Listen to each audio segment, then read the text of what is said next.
Assalamualaikum warahmatullahi wabarakatuh. Bismillahirrahmanirrahim. Kaum muslimin muslimat rahmatikumullah. Marilah kita tidak henti-hentinya memanjatkan puji syukur pada Allah Subhanahu wa taala, karena dengan nikmatnya Allah masih memberikan kita kesempatan untuk hadir dalam acara pidato ini.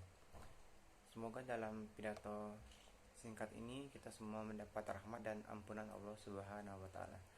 Dikarenakan Nabi Muhammad telah bersabda, tidaklah suatu kaum yang duduk di rumah Allah mereka mempelajari Al-Quran. Mereka mempelajarinya kecuali malaikat mengepakkan sayapnya.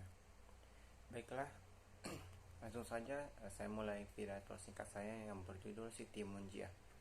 Salah satu wanita berhasil menjadi tokoh kepribadian sederhana dan berjiwa Serikandi. Dia telah ditunjuk mewakili HB Muhammadiyah bagian Aisyah dalam Kongres Perempuan Indonesia pertama di Yogyakarta tahun 1928. Wanita muda ini menjadi wakil ketua panitia bersanding dengan R.A. Sukonto, ketua panitia Kongres. Ia mendapat kesempatan berpidato perihal pandangannya seputar kedudukan wanita dalam Islam. Dialah Siti Munjiah. Perempuan aktivis Aisyah ini berperawakan gemuk, postur tubuhnya agak tinggi, kemauannya keras, dan cara berpikirnya cukup logis. Sekalipun dia salah satu putri Lurah Hasyim Ismail, dia tak suka mengenakan perhiasan mewah. Pembawaannya selalu sederhana, tetapi tampak supel. Siti Munjiah binti Haji Hasyim Ismail lahir di Kauman, Yogyakarta pada tahun 1896 Masehi. Dalam catatan Haji Hasyim Ismail, ayah kandungnya dijelaskan bahwa tahun kelahiran Siti Munjiah.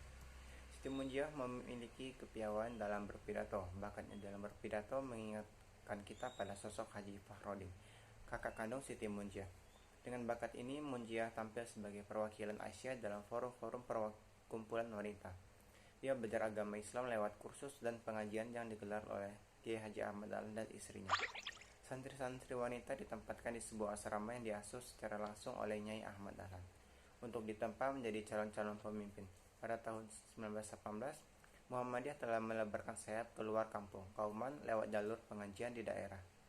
Menyadari Muhammadiyah kekurangan tenaga, maka Kiai Haji Ahmad Dahlan mengumpulkan 10 orang pemuda dan pemudi yang sebagai calon-calon mughalibin dan mughalibat. Muhammadiyah, Siti Munjiah masuk di dalamnya. Ia mengikuti kelas Kismul Arko pada tahun 1920. Ahmad Dahlan dibantu para dermawan di Kauman mendirikan sebuah asrama yang menampung murid Kismul Arko. Gedung baru disiapkan depan rumah Haji Sukja. Setelah menempati gedung baru, kelas Kismul Arko mulai diklasifikasikan secara berjenjang dari kelas 1 sampai dengan kelas 3. Setelah itu, sekolah ini tidak lagi menggunakan nama Kismul Arko, namun diganti dengan Pondok Muhammadiyah dan diberikan kurikulum umum. Siti Munjiah memang kader santri putri paling militan di Asia. Selama beberapa periode, Siti Munjiah menjabat sebagai ketua bagian Asia sejak Kongres Muhammadiyah ke-21 di Makassar. Pada masa kepemimpinan Ibrahim, Siti Munjiah dipercaya sebagai Furtizer atau ketua. Selaku sekretaris dipercayakan kepada Siti Zarkiyah. Nama Siti Munjiah tidak hanya terkenal di kalangan aktivis Asia, namun hingga taraf nasional, sebab dia pernah menjadi wakil ketua Kongres Perempuan pertama tahun 1928 di Yogyakarta. Siti Munjiah juga seorang ulama perempuan yang sangat inklusif dan toleran dalam menyampaikan pidato. Munjiah hampir tidak pernah menyinggung agama lain. Namanya memang cukup dikenal di kalangan organisasi wanita lain seperti Wanita Taman Siswa, Wanita Utomo, Jong Java, dan sebagainya.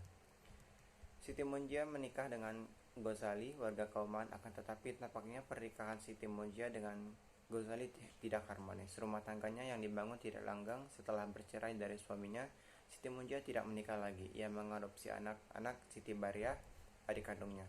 Setelah meninggal dunia, anak Siti Bariah, Siti Antona, Iktanon, dan Fuad dirawat dan dididik oleh Siti Munjiah sampai dewasa.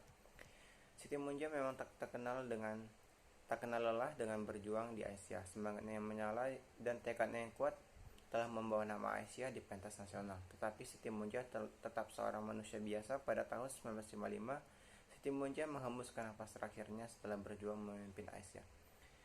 Baiklah, sekian pidato singkat saya. Apabila terdapat kekurangan, saya mohon maaf. Assalamualaikum warahmatullahi wabarakatuh.